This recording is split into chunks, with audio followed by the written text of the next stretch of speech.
Hi everyone, I'm Rabina. And I'm Layla. Welcome back to our channel, Elementary My Dear, where we make nutrition science easy for you to digest. Welcome to our third episode of Nutrition Storytime. So today we're going to be covering the unethical nutrition experiments that were done in residential schools. This topic can be triggering for some people, so if you want to skip this video due to the content, feel free to do so. We will also be including the phone number for a hotline for Indigenous residential school survivors below. So I know typically with the nutrition story time, it's usually one of us telling the other person a story, but for this particular video, we are going to be telling what happened together. As Rabina mentioned, today's video is going to be talking about the unethical nutrition experiments that occurred in Canadian residential schools.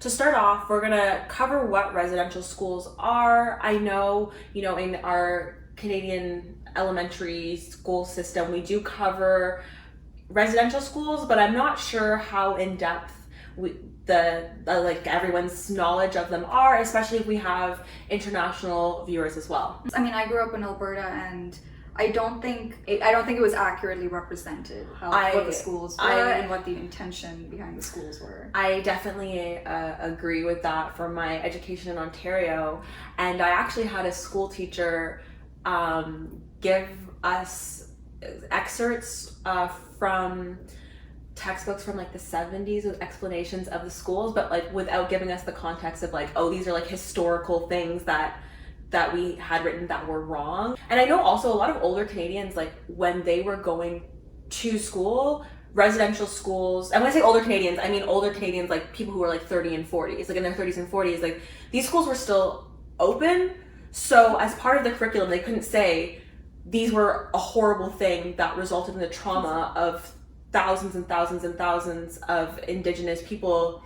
And they had to kind of frame them in a positive light. So, I said for our international viewers, but this is also applicable to Canadians who might have been educated before they taught about some of the truth of the atrocities that happened, and anyone who just didn't get an accurate education. So the residential schools were basically state mandated boarding schools for Indigenous children, and about 150,000 children were taken from their families, and these children were not allowed to see their families, and they were in these boarding schools for their childhood and for their quote-unquote education. And the explicit intent of these schools that was written was to kill the Indian in the child. These schools were one of the ways that the Canadian government committed both cultural and physical genocide of Canadian Indigenous people. And these schools, they were mandated by the government, but a lot of them are run by religious Christian organizations. A lot of them are run by Catholic organizations as well. And there is the aspect of taking children away from their families, which is incredibly traumatic and horrible, but also just listening to the accounts of people who survived residential schools, there was untold amounts of physical, sexual, emotional abuse that happened in these schools. There was a lot of physical and sexual abuse going on in these schools, but for the purposes of the video, we are going to be kind of focusing on the nutrition experiments that were going on in these schools. We'll kind of start off by painting you a backdrop of the social factors that played into the nutrition status of many Indigenous people living in Canada at the time. So the time period that we're talking about for these experiments were the 1940s to 1950s. Around this period of time, we're coming out of the Great Depression. So the levels of poverty within Canada as a whole were really great, but because of systemic factors of racism, the rates of poverty that were seen in Indigenous communities were even greater than what was seen in the, average white Canadian household. Yeah, exactly. So at the time, there were supports, unemployment supports available, but budgets were cut, and basically they were specifically cut in these Indigenous populations, and the types of support per capita that was given to non-Indigenous Canadians was 2 to 3 times that of what the Indigenous community members were receiving. Additionally, Indigenous communities had already established their own food systems and nutritious ways of feeding themselves, but with the colonization that happened, that was taken away. Knowledge was taken away. The actual migratory patterns of animals that were an integral part of these food systems had been changed. A lot of groups of people had been displaced, so they were no longer living in areas that they knew how to cultivate the land. Additionally, we had that element of poverty that took away all these people's food sovereignty and their ability to control their own food system and what they ate. Into different groups of Indigenous peoples, food sovereignty and the food system that they had established from themselves based off of knowledge of the land was taken away. So they were increasingly dependent on colonial food systems. And honestly, that was an explicit... That was by design. By design. Because there was kind of that transition from, their own food system to this colonial food system, it led to a lot of malnutrition in these communities due to a lack of access that was also by design, part of the systemic racism of not giving these people access to resources that honestly still even continues to this day, led to malnutrition that we saw in these communities.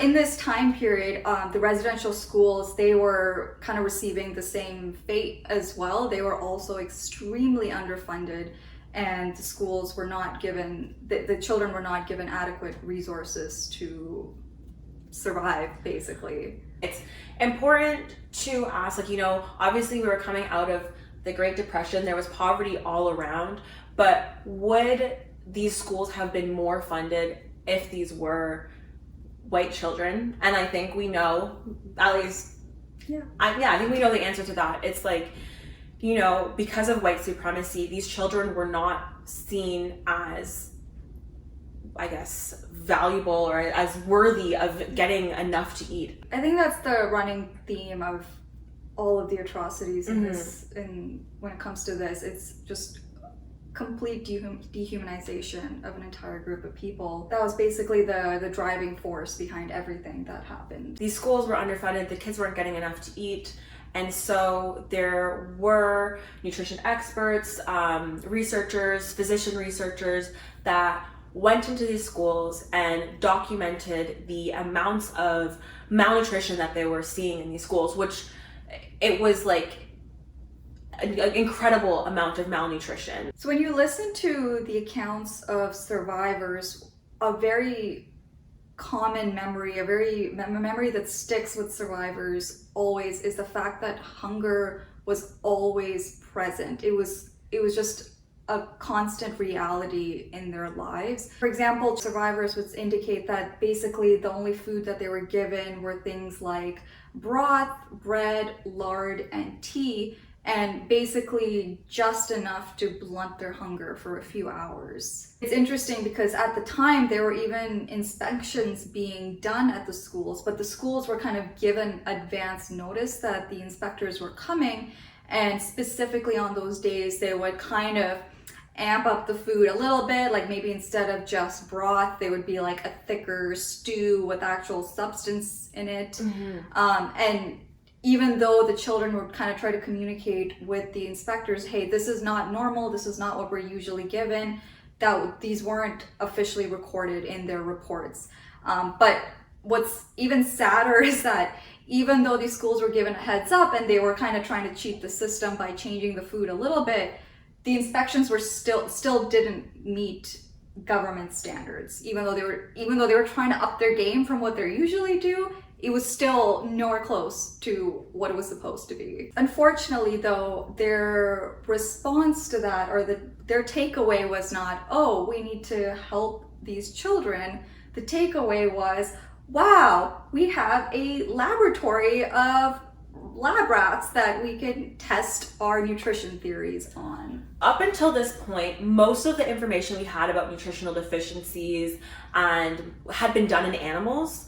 And so basically these researchers saw all these starving children and thought, yeah, instead of reporting back to the government and saying we need to make X, Y, and Z change so that these children can have a nutritionally adequate diet, they said, no, we're gonna force these children to be a part of our experiments, I guess, in the pursuit of science. But the thing is that these studies weren't even intended to help these children. The nutrition experiments did occur outside the residential schools in the communities as well, but for the purposes of this video, we are kind of going to go into a little more detail about what happened at 6 residential schools. One of them was the Alberni residential school, and in that school, the researchers had noticed high levels of riboflavin deficiency, so that's a type of B vitamin.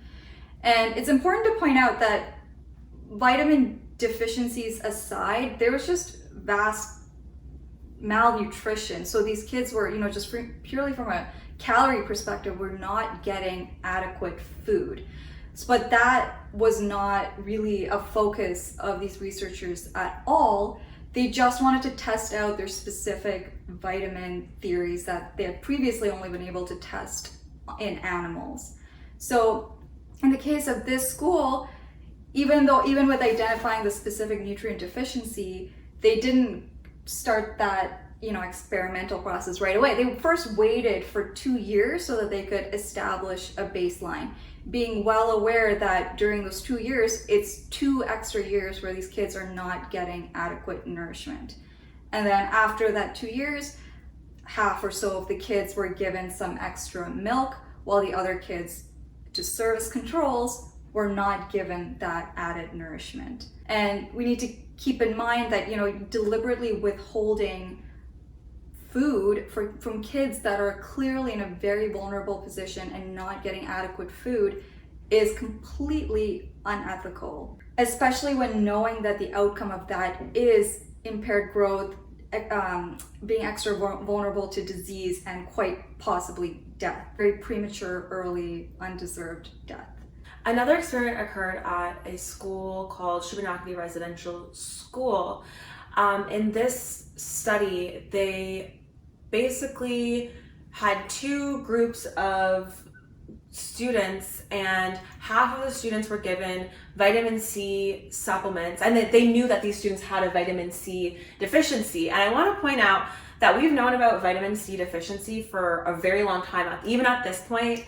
And vitamin C deficiency was what killed a lot of, honestly, the colonizers on their trips over to different places, because vitamin C is essential for a lot of your body processes. So in these schools, they found that there was a vitamin C deficiency. We already knew that people die of vitamin C deficiency, but they still decided to use these children to find out, I guess, something else about vitamin C deficiency. And so they gave half of them an ascorbic acid, which is like, I guess, the chemical name of vitamin C supplement, and half of them, they didn't give them the supplement, which means that those half in that other group were just expected to continue in their malnourishment. And, just to highlight again, that these studies were in government sanctioned schools. So these children also, because they were taken away from their families, they were considered wards of the state.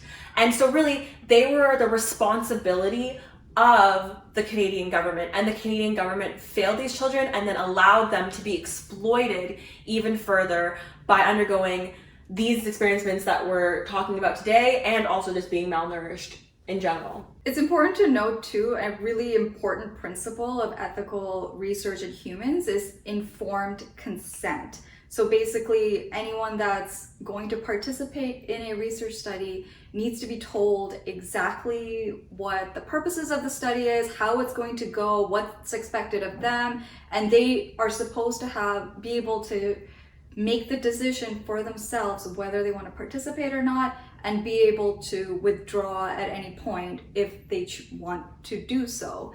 And none of this was done with these children. These children were just kind of divided up however the researchers wanted to divide them up, and they weren't given a say in whether they wanted to participate in it, not participate in it. They had no say in what was going on. And another residential school where this happened was Blood Residential School, and at that school, thiamine deficiency, another B vitamin, was identified. And again, in this case as well, they did want to wait another 2 years to establish a baseline before giving a flour that was supplemented with that vitamin. And again, only about half the students were given that flour. Another school was St. Mary's Residential School, and at this school they noticed high levels of riboflavin deficiency, which is another B vitamin. And so basically they wanted to see how well this specific flour called Newfoundland flour worked. And this flour, because it had a bunch of things added to it, so a bunch of B vitamins, bone meal, all kinds of things added to it, but it was not legal for sale anywhere outside of Newfoundland. That didn't stop these people. They took these kids and they gave them this flour. And it turned out that this flour ended up in these kids getting anemia, which is iron deficiency. And another, critical thing of research is that if you find something is doing harm, you need to stop the experiment immediately. And for that, I think of like the experiments where they gave antioxidants in high levels to smokers, and they saw that the cancer actually increased. They stopped them right away. But in this study, it doesn't appear that happened. And, these kids didn't consent to being in it. A lot of the times, their parents had no idea what was happening because they were not allowed to communicate with their children. These researchers did not seek parental consent at all. And then these kids went from having a riboflavin deficiency to iron deficiency. Another component of ethical clinical research in humans is that if you're doing an experiment where one group is the control and not getting some sort of treatment, and another group is getting some sort of treatment, and as soon as you get to the point where you have enough data and you've done the analysis and you realize, wow, there is a substantial benefit to this population with the treatment, you have to make that treatment available to everybody. And if someone in the control group wants access to that treatment, part of doing ethical research is allowing for that in those situations. And again, this was not something that was seen in these experiments. Another residential school called Cecilia Jeffrey, basically the children were told that they would be given whole wheat bread, which is a slightly more nutritious bread, if they were to participate in these food education sessions, because they wanted to see how those education sessions would influence food choices. But again, if they have access to these more nutrient dense foods and say only giving that to certain children that were willing to participate in the experiment, again, that's deplorable. Finally, we have the case of St. Paul's School, and this school served as the control. So basically, this school, they just went in, saw that there were nutrient deficiencies, and didn't do anything. And in a way, that kind of reflects probably every other school that was a residential school that didn't have nutrition experiments going on. But what was particularly heinous is that they had certain control measures that they put into place to make sure that there were no, confounding variables. So the kids at St. Paul's School were also subject to those control measures, which included not giving them access to appropriate medical care, which includes dental care. So none of the kids at any of these schools had access to dental care, which was supposed to be afforded to them. It was something that they had access to, and during the experiments, they were specifically and intentionally withheld because like Layla said, because they didn't want it to be a confounding variable, which really even from a like scientific perspective or like a research perspective, it really doesn't make sense, because if that variable, if access to dental care was consistent across all the children, that's fine. That's been controlled for. So, we just talked about 6 nutrition studies that were done in residential schools, and many people might say, oh, that was like way back in the day, they're products of their time. However, I want to point out that these nutrition studies started in 1948 and continued into the 1950s. And the end of the Nuremberg trials, which finished in 1947. So this was happening even after the Nuremberg trials, where they evaluated the unfathomably unethical studies that were done during the Holocaust in Nazi Germany. And we looked at that and we said, that is unacceptable. Here are some rules for doing science. And even after that, they did that here. The result of the Nuremberg trials was the Nuremberg Code, which is basically 10 principles that were supposed to guide all future research that involves human participants. And it's insane, because these researchers that were doing this work in these residential schools, they were aware of the Nuremberg Code, but there are reports of some of the physicians saying, oh, the Nuremberg Code, that's only for barbarians. That's not for civilized physician investigators. Which is insane. We look at the Nazis and we look at the scientists who performed these terrible experiments during the Holocaust as horrible, horrible people, which they are, and they conducted such unethical experiments. But then when we look at our own country's history and at what happened in Canadian residential schools, we don't look at it with that same degree of scrutiny, horror, and disgust that we do what happened during the Holocaust. I think it's maybe inappropriate to compare 2 horrific events like that, but when we have something like the Nuremberg Code that said we never want this to happen again because it was so horrific and disgusting and such a violation of human beings, and then after we've already established that, they still did that to Indigenous children in Canada. To blatantly disregard it as if it doesn't apply to them. Mm-hmm. I think the arrogance of that is particularly hard to understand. A lot of times when these types of conversations come up, sometimes a lot of people will respond with, well, it happened a long time ago, people should just move on or get over it. And it's really important to emphasize that, well, first of all, it really wasn't that long ago. And second of all, the intergenerational impacts of that type of trauma is immense, both from a physical and psychological perspective. Especially when you think about children, that period of growth is incredibly influential in health outcomes for that individual, as well as the health outcomes of future generations.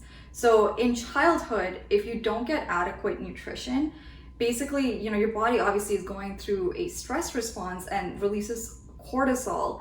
And a result of that is a change in lipid metabolism. And basically what that means is that you're kind of predisposed to a lot more fat accumulation. When you get to a certain point where you have access to nutrition, your body is more inclined to store fat. And that increases your risk for things like diabetes. And again, that's the impact to that individual themselves, but that actually carries on into future generations as well, because when a woman that's pregnant, that's gone through that, they're more likely for their child to either have low birth weight or high birth weight because of a result of that malnourishment in their childhood. And now their child is also, because of that change in their health status when they were in the womb, after they're born, they're also at increased risk for things like obesity and diabetes.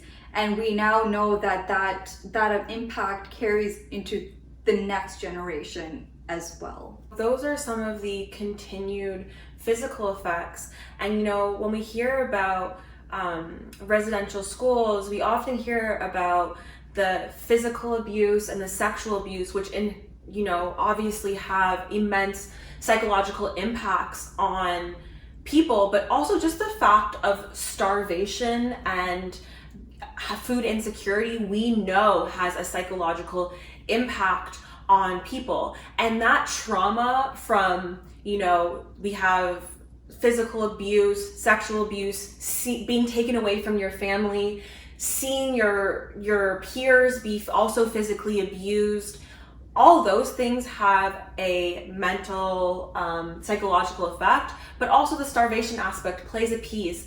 And that kind of trauma can have intergenerational aspects that can still be impacting people to this day. And just to reiterate, these schools, residential schools, I think the last one closed in 1996, which was the year before I was born. I was 5. There are probably people who are around our age who are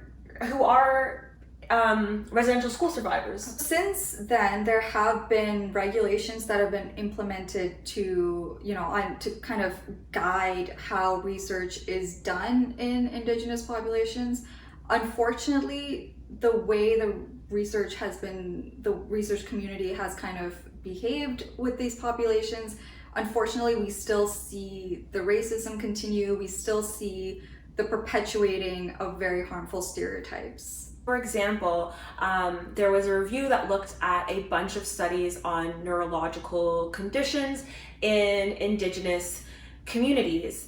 And they found that of 52 studies on neurological conditions in Indigenous Canadian communities, 51 were done on fetal alcohol syndrome, despite the fact that things like cerebral palsy occur at the same rate as fetal alcohol syndrome in North America. And in fact, autism occurs at a higher rate in North America than fetal alcohol syndrome. And you have to kind of question why, reinforcing racism that pervades.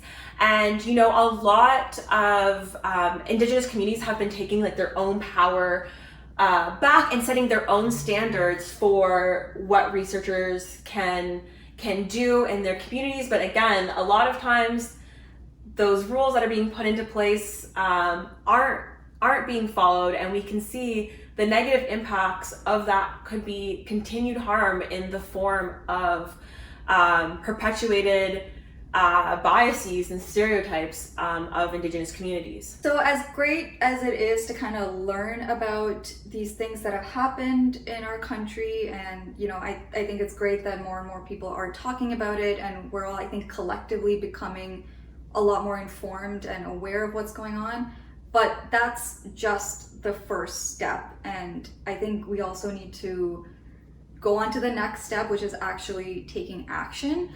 And there are a number of organizations that you can support. We're just gonna highlight a few, but Google is all of our best friends.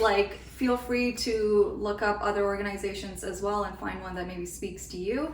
But we're gonna highlight a few that kind of spoke to us. We'll have all the links and everything in the description box as well. But yeah, one of the organizations is called Indspire, and they help support education for Indigenous populations by providing things like bursaries and funding. There's also True North Canada, which provides practical humanitarian assistance, so things like food and water and housing.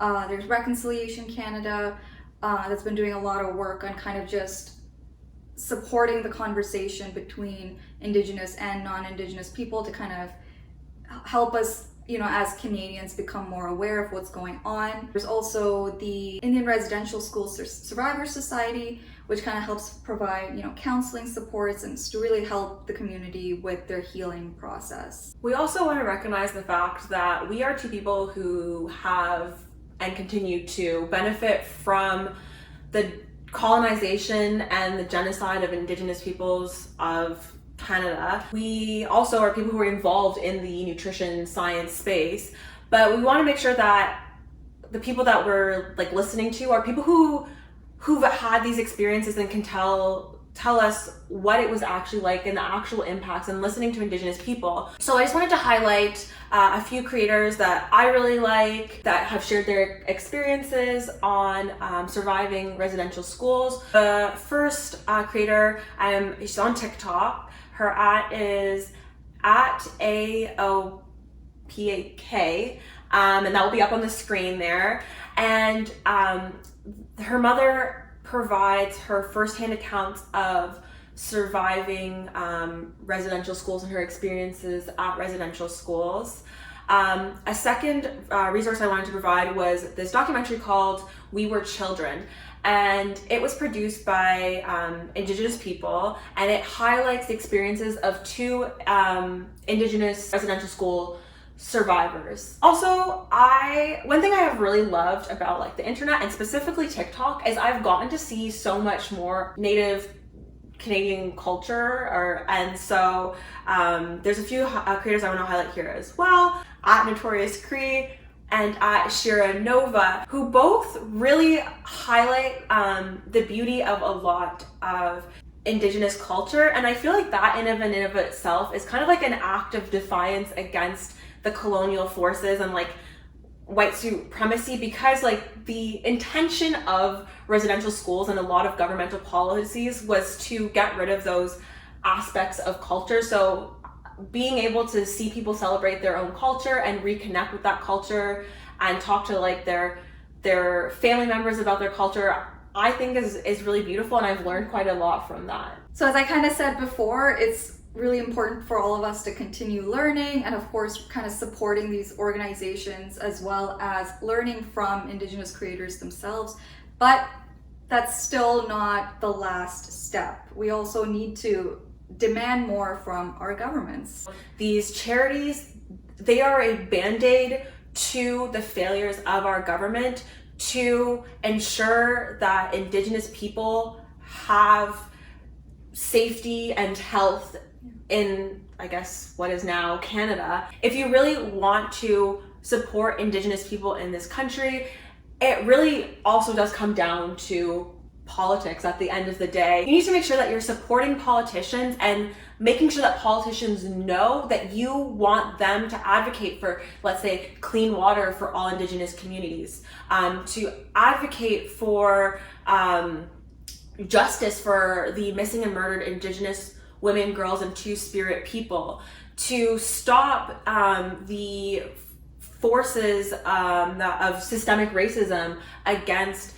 Indigenous people in this country, and also to get better reparations for Indigenous residential school survivors. And, you know, also getting that support for their next generations, because we did talk about that intergenerational effect. It doesn't just stop with that one group of people. Go to protests, write letters, do all that. We'll have all the resources that we talked about in the description box below, but we'd love to hear from you as well. You know, if there are any organizations that you know about that you really want to support, or if there are any Indigenous creators that you love and that, you know, you really want to just spread the word so that we could all go and support them and give them love, please comment down below and share them with us as well. Thank you guys so much for watching. Be sure to like, comment, and subscribe. Hit the notification bell so you never miss one of our videos, and follow us on our Instagram page and our TikTok. Thank you for watching. Bye. Bye.